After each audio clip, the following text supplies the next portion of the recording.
નમસ્કાર દર્શક મિત્રો, તુફાન એસબી ન્યૂઝ સાથે હું છું આપની સાથે પાયલ બામભણિયા। તો જોઈએ આજના મહત્વના સમાચારમાં। ઝઘડિયા તાલુકાના વલી કોલિયાપાડાથી વણખુટાપાડા સુધીના બની રહેલ નવનિર્મિત માર્ગમાંનું સાંસદે નિરીક્ષણ કર્યું। ભરૂચ જિલ્લાના ઝઘડિયા તાલુકાના વલી ગામથી કોલિયાપાડા વણખુટાપાડા એમ ઝઘડિયા અને નેત્રંગ તાલુકાને જોડતા માર્ગનું કામ ચાલી રહ્યું છે, જે માર્ગનું ભરૂચના સાંસદ મનસુખભાઈ વસાવાએ સ્થળ નિરીક્ષણ કર્યું હતું। તેઓએ આ માર્ગ પર પ્રથમ લેયરમાં હલકી ગુણવત્તાનું કામ થતું હોવાના ગંભીર આક્ષેપો કર્યા હતા। જે રીતે મેટલિંગનો ઉપયોગ થવો જોઈએ તે થતો નથી અને તેઓએ જણાવ્યું હતું કે માર્ગમાં પાયાનું કામ જો નબળું હોય તો રોડ લાંબો સમય ટકવાનો નથી। વધુમાં સાંસદે જણાવતા કહ્યું કે રોડમાં પાયાનું કામ નબળું થતું હોવાથી રોડ તૂટી જતાની સંભાવના રહેલી છે। સંસદ દ્વારા કોન્ટ્રાક્ટર તેમજ ડેપ્યુટી એન્જિનિયરનાઓને સ્થળ પર બોલાવી કેટલાક સૂચનો કર્યા હતા। ત્યારબાદ ઇજનેર દ્વારા કામનું નિરીક્ષણ કરવામાં આવ્યું હતું। ઇજનેર દ્વારા જણાવવામાં આવ્યું હતું કે આ માર્ગમાં કામમાં જે પણ ખામી હશે તે સુધારી લેવામાં આવશે। Safiq Patel, Toofan SB news, Amod. જો વલી કોલિયાપાડાથી વણખુટાપાડા સુધીનો જે રસ્તો હતો એ છેલ્લા 15 વર્ષથી મારી આ રસ્તાની તપસ્યા હતી। 15 વર્ષથી આ રસ્તો બને એના માટે મારા સતત પ્રયત્ન કર્યા અને એમાં વચ્ચે હિલ કટિંગ બે જગ્યાએ કરવાનું હતું। તે સમય પર એ હિલ કટિંગ પણ ગુજરાત પેટર્નમાંથી મોટી રકમ આપીને મેં મંજૂર કરાવ્યો। ત્યાર પછી રસ્તો હિલ કટિંગ કરીને ડામર રોડ મંજૂર છે બે પાર્ટમાં। અહીંયા વલાથી ને કોલિયાપાડા સુધી એ ઝઘડિયા તાલુકાનો અને ત્યાર પછીનો બીજો પાર્ટ છે બીજા કોન્ટ્રાક્ટરનો, એ કોલિયાપાડાથી વણખુટાપાડા સુધીનો।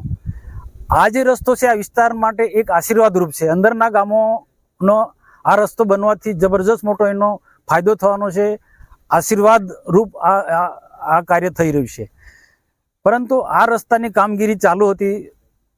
કેટલાક લોકોએ છેલ્લા 3 દિવસથી મને ફોનથી વાત કરતા હતા કે સાહેબ રસ્તો તમે મંજૂર કરાયો, બહુ સારી વાત છે, પણ રસ્તાનું કામ બહુ નબળું થાય છે। અને આજે યોગાને યોગ મારી નેત્રંગમાં મિટિંગ હતી તો કેટલાક લોકોએ આ વિસ્તારમાં કીધું કે સાહેબ તમે જુઓ તો આ વિસ્તારના જે બાંધકામ સમિતિના ચેરમેન છે ભરૂચ જિલ્લાના રાયસિંગભાઈ વસાવા, એની સાથે અમે નક્કી કર્યું કે ચાલો આપણે સ્થળ પર જોવા જઈએ। તો આ જોયા પછી આજે દેખ આપને જે બતાવ્યું એ સ્થિતિ છે। બિલકુલ પ્રથમ કક્ષાનું કામ પ્રથમ લેયર થાય છે મેટેલિંગ ડામર સપાટીવાળો, તો એમાં બિલકુલ મેટલ ગણાય છે આપણાથી કે આ ગણી શકાય એ રીતના, એટલે મેટલ જ બિલકુલ ઓછા વાપર્યા છે। એટલા અધિકારીઓ ઇજનેરો એમનો બચાવ જે બી કરતા હશે તે, પણ અહીંયા પ્રત્યક્ષ દેખાય છે કે આ એક લેયરની અંદર આટલું નબળું કામ છે।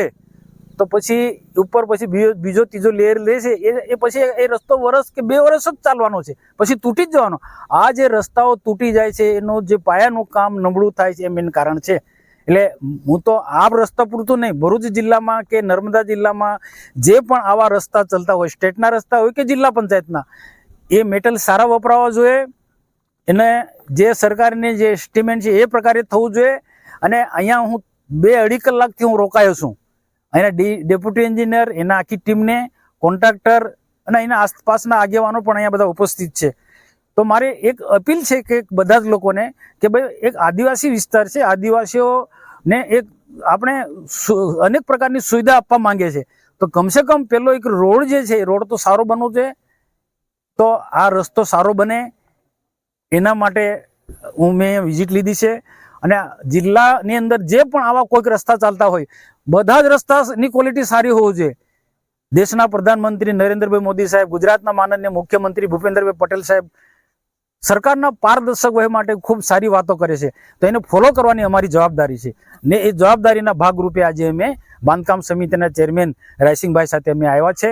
તો અમે અપેક્ષા રાખીએ છીએ અને લોકોમાં પણ જાગૃતિ આવી છે। આજે લોકો આદિવાસી વિસ્તાર હોય કે કોઈ પણ હોય, આજે બિલકુલ જાગૃતિ આવી છે। આ રસ્તાની નબળાઈ છે એ લોકો મને ફોનથી વાત કરતા હતા અને કેટલીક જે વાતો કરી છે તો મારાથી કહેવાયું નહીં। જે રાજકીય નેતા માટે ટીકા ટિપ્પણી કરી છે કે આ વિસ્તારના રાજકીય નેતા શું કરે છે, આટલું નબળું કામ થાય છે, તો આ અમારા બધા જ માટે બહુ શરમજનક બાબત છે।